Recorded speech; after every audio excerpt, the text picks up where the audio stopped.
No, I won't be afraid. Oh, I won't be afraid. Just as long as you stand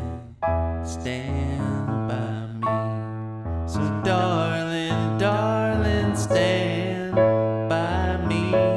Oh, stand by me. Hey, it's Nate, and today I am doing Stand By Me by Ben E. King. So many good versions of this song, including Otis Redding and John Lennon. This is an interesting one. On one hand, it's really simple. It's the same 4 chords over and over again for the whole song. But then there's that awesome bass line, which we can do with the left hand, and the rhythms get pretty tricky, especially if you're trying to play it and sing it at the same time. So here's what I'll do. We'll learn the chords, then the bass line, and then I'll give you a bunch of rhythm options that you can pick and choose from based on your experience or which artist's version you'd like to emulate. Anyway, let's jump in.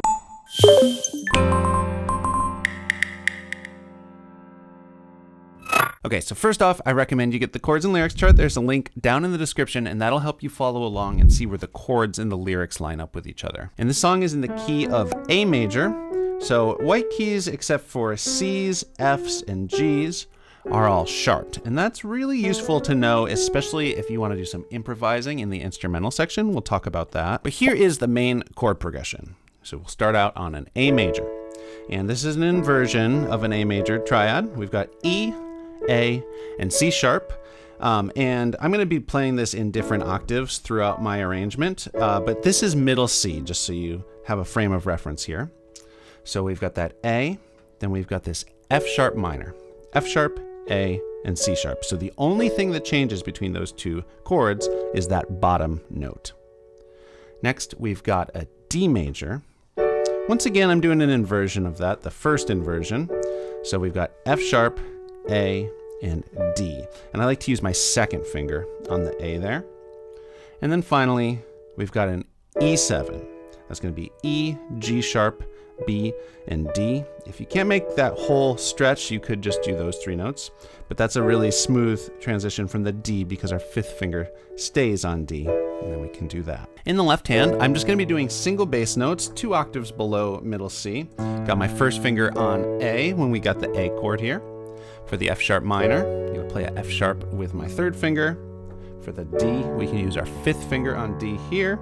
And then for the E7, we can use our 4th finger on the E like that. And we're in 4/4 time, so each of these measures gets 4 counts. We're thinking a fast 1, 2, 3, 4, 1, 2, 3. So that would be A, 2, 3, 4, A, 2, 3, 4, F sharp minor, 2, 3, 4, 1, 2, 3, 4. Then just 1 measure of D, 3, 4, 1 measure of E7, 3, 4, and then 2 more measures of A before it loops back around. And if you wanted to just sing a really simple version, you could just do half notes in the right hand while holding the left hand bass note. So 1, 2, 3, 4, 1, 2, 3.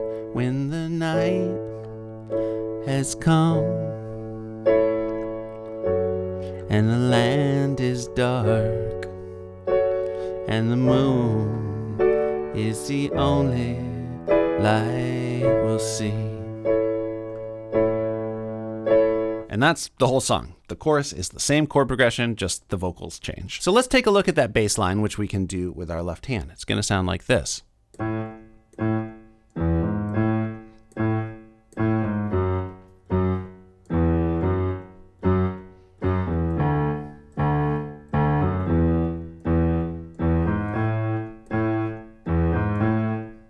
Now, to do the rhythms involved, we need to think in 8th notes. So we're dividing the beat in half, not just thinking 1, 2, 3, 4, etc., but 1 and 2 and 3 and 4 and we can map it out like this. So this is all of the left hand notes with the counts there. So in this first measure, we've got A, E, G sharp, and then landing on A on the first beat of the next measure. But you can see there it's on 1 and 2 and 3 and 4 and 1. And that's going to be the main rhythm that we see throughout this pattern. 1, 2, and 3, 4, and 1. Again, 1, 2, and 3, 4, and 1. And then it does the same thing again, essentially, So that second measure, we've got 1, 2, and 3, but different notes here. Same rhythm, different notes. 4 and just doing A, G sharp, which is stepping down to the F sharp. And now we've still got that 1, 2, and 3. But this is the only measure here where you don't play on the and after 4. You just step down to E on 4 and then right back up to F sharp. So far we've got A, E, G sharp A, G sharp F sharp, E, F sharp, F sharp.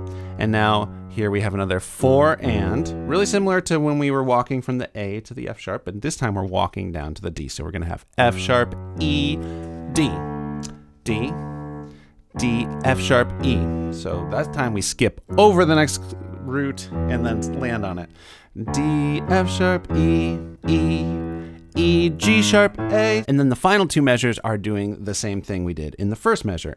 A, E, G sharp, A, E, G sharp, which loops it back around to the beginning, and it repeats over and over. Let me do that whole bass line really slowly. 1 and 2 and 3, 4 and 1, 2 and 3, 4 and 1, 2 and 3, 4, 1, 2 and 3, 4 and 1, 2 and 3, 4 and 1, 2 and 3, 4 and 1, 2 and 3, 4 and 1, 2 and 3. When the night, and that would just be looping it back around. If we're being most faithful to Benny King's version, we'll start out the intro with just the bass line, and you can do the first part of the verse just singing along with the bass line. No chords in the right at all. One variation I'll mention from Otis Redding's version is on the change from the D to the E. He actually, instead of going to the F sharp and back to the E, does a little chromatic thing on the D sharp. Dun, dun, da, da, da. So you could throw that in if you like. So now I'll give you a few different rhythm options for how you can approach the two-handed accompaniment of the song before finally I will walk you through the choices I'm going to make for my arrangement. You'll notice from the bass line that there's this big emphasis in the song on the and after 2. 1, 2, and 3, 4. So for one option, I'm only going to hit the right hand chord on that count. 1, 2, and 3, 4, and 1, 2, and 3, 4, and 1, 2, and 3, 4, 1, 2, and 3, 4, and 1, 2, and 3, 4, and 1, 2, and 3, 4, and 1, 2, and 3, 4, and 1, 2, and 3. A slightly more powerful version of that would be also hitting the right hand on count 1. 1, 2, and 3, 4, and 1, 2, and 3, 4, 1, 2, and 3, 4, and 1. I think the thing that makes this song hardest to play and sing at the same time is that bass line and focusing on all those little melody moments while trying to play the chords and sing. John Lennon's version of the song doesn't actually play at all those little melodies in the bass line. It's more just hitting like that. That's more what the electric bass is doing in his version. So you can pare back that bass line and still get that feel. Maybe something like, maybe just with a walk down. Maybe do that E. Something like that. That makes it a lot easier to play and sing. And speaking of John Lennon's version, that feel that we're talking about doesn't really enter until everything kicks in on the first chorus. And he has this really different vibe with the acoustic guitar with the upbeat strumming in the intro. Something like, when the night has come and the land is dark. So that's just 1 and 2 and 3 and 4 and 1 and 2 and. So hitting on the offbeats, the ands with the right hand. I'm not going to use that in my version, but you could totally try that out, and that could be cool for the whole version. It's not very hard once you kind of get the feel for that rhythm to play and sing with that. So maybe that's your version. Okay, there's one more option I'd like to give you. On the Benny King version, you'll notice I think it's a cabasa hitting on count 2. 1, 2. And that feel is really cool. And if you don't have a percussion player, it might feel like part of the groove is missing. So I was playing around with hitting the right hand on that count. So that would be 1, 2, and 3, 4, and 1, 2, and 3.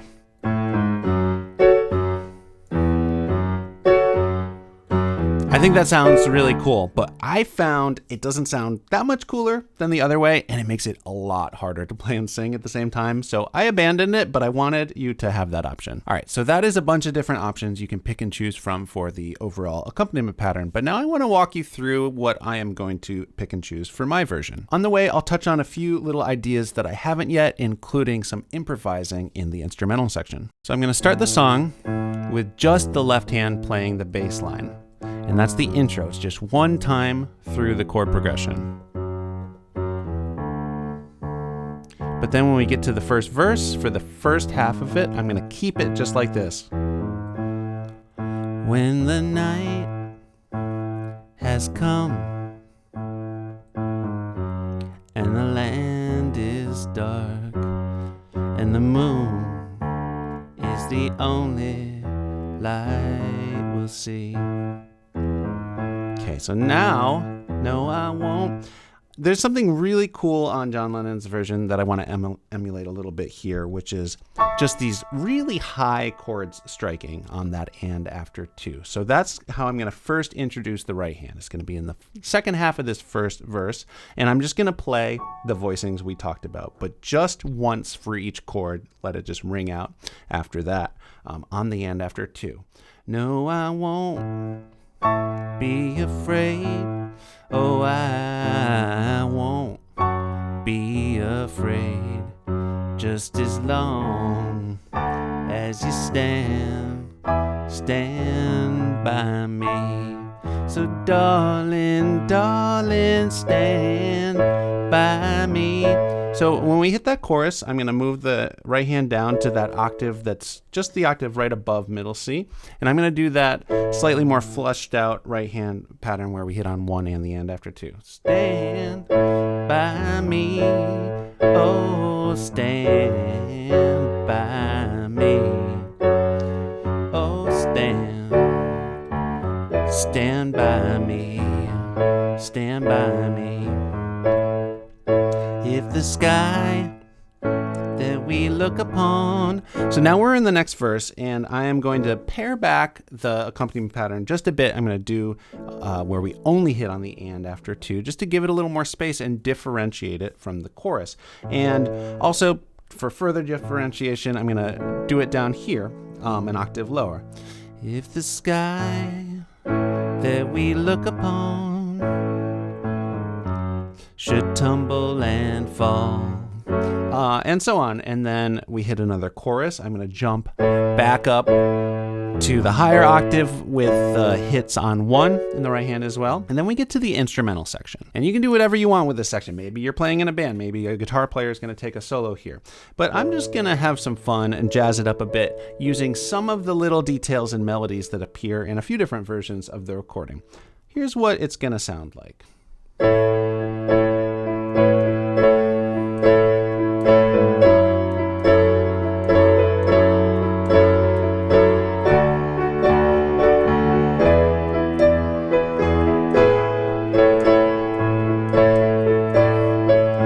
So overall, I'm going to simplify the left-hand bass line. I'm not going to do all the little melodic things in between. I'm just going to mostly focus on hitting the main rhythms.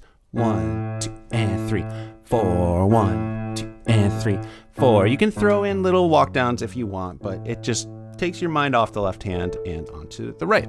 And then I'm just going to be kind of hanging out on each of the chord voicings and doing a lot of eighth notes. 1 and 2 and 3, and you can just kind of twinkle around. You can sort of do these different arpeggios. You can sort of pulse, and then there's these little melodies. That is one that happens, I think, on a few different versions. 1, 2, and 3, 4. Just hitting a B melody note on count 4 of that first measure of A. And I actually really like, rather than doing the F sharp minor here, staying on that A. We get like an F sharp minor 7 sound. I think that sounds really cool. You could do like a D there. Really, you can just do whatever you want with melody using the notes of the A major scale.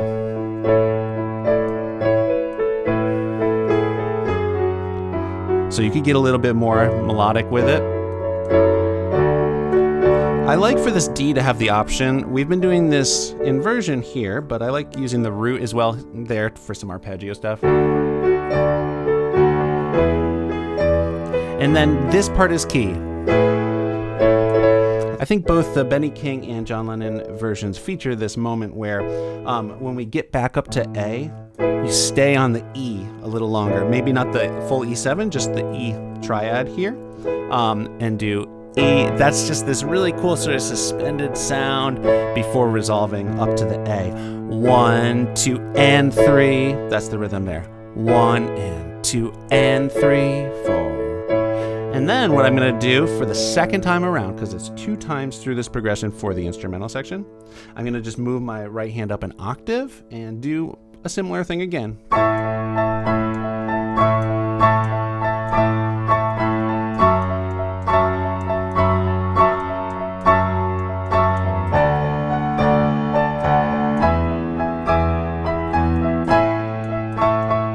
And darling, darling, stay. And then we are just in another chorus. But really, just have fun with that section. It doesn't have to be crazy fancy, and you don't have to do exactly what I do, but play around with it. But we are now in the final chorus. It's a double chorus. It goes through the whole progression twice. I'm going to be doing that rhythm. I might even throw in a little bit of octaves, just for more emphasis. Totally optional. But how to end it, because at least I think a few of the recordings fade out at the end, which is hard to do when it's just you and piano. But on the very last line, I might do something like, whoa, would you stand now? Oh, stand by me. And just ending on that A, maybe even taking it down an octave for a final sound. And then the song is over. All right, thank you for sticking with me. I am now going to do a full playthrough of my version so you can see how all these parts fit together. But again, there were a lot of options in there. This song is really flexible to just make your own. And I just want to note, this is the original key for the Benny King version. John Lennon's is also in A. Otis Redding's is up a half step higher, but I am going to be singing it down an octave lower because it's just a little bit more comfortable for me, just so there's no confusion. If you can sing it up in the original register, that works. If you enjoyed this video, please give it a like. Also subscribe to my channel if you haven't already. Click the bell so you know when I put out more videos like this one. All right, here's my version of Stand By Me.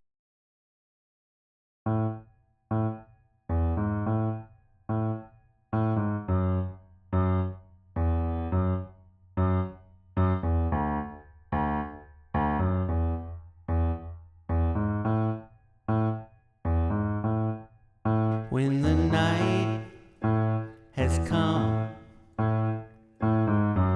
and the land is dark and the moon is the only light we'll see. No, I won't be afraid. Oh, I won't be afraid. Just as long as you stand by me. So darling, darling, stand by me. Oh, stand by me. Oh, stand by me. Stand by me. If the sky that we look upon should